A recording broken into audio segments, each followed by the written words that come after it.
Drugs వినియోగం ఎక్కువగా cinema ఇండస్ట్రీలోని పబ్లిక్ టాక్ నడుస్తోందని జడ్చర్ల ఎమ్మెల్యే అనిరుద్ రెడ్డి చేసిన వ్యాఖ్యలకు కౌంటర్లు ఇస్తున్నారు సినీ ప్రముఖులు. హీరోలు ప్రతి 90 రోజులకు డ్రగ్ టెస్టులు చేయించుకొని డ్రగ్ ఫ్రీ అయితేనే వాళ్ళ సినిమాలు రిలీజ్ చేయాలన్న కమెంట్లపై ఎక్స్ వేదికగా పోస్టులు చేశారు హీరో మంచు విష్ణు, నటుడు రాహుల్ రామకృష్ణ. ఎమ్మెల్యే అనిరుద్ రెడ్డి చేసిన సూచన చాలా మంచి సూచన అంటూనే తనదైన స్టైల్లో స్పందించారు మంచు విష్ణు. ఎన్నికలకు నామినేషన్ దాఖలు చేసే ముందు రాజకీయ నేతలు ఎలాంటి పరీక్షలు చేసుకోవాలో అని కూడా తాను ఆలోచిస్తున్నానంటూ ఆ పోస్టులో ప్రస్తావించారు.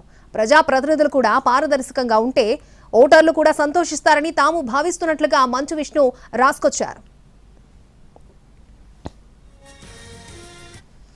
మేమేం చెప్పినా హైయెస్ట్ డ్రగ్ యాక్టివిటీ జరిగేది సినీ ఫీల్డ్ అనే జరుగుతుందని పబ్లిక్ మాట్లాడతారు, నేను కాదు, పబ్లిక్ అంటారు. రూమర్సా అది నిజమా తెలియదు. సో నేను ఏమన్నాను ఆ రోజు చిట్ చాట్లో కూడా, ఎవ్రీ 90 డేస్కి హెయిర్ టెస్టింగ్ ఉండాలి. ఎందుకంటే ఇప్పుడు నువ్వు చూస్తే మూవీస్లో బాలకృష్ణ ఫ్యాన్స్ ఉంటారు, పవన్ కళ్యాణ్ ఫ్యాన్స్ ఉంటారు, చిరంజీవి ఫ్యాన్స్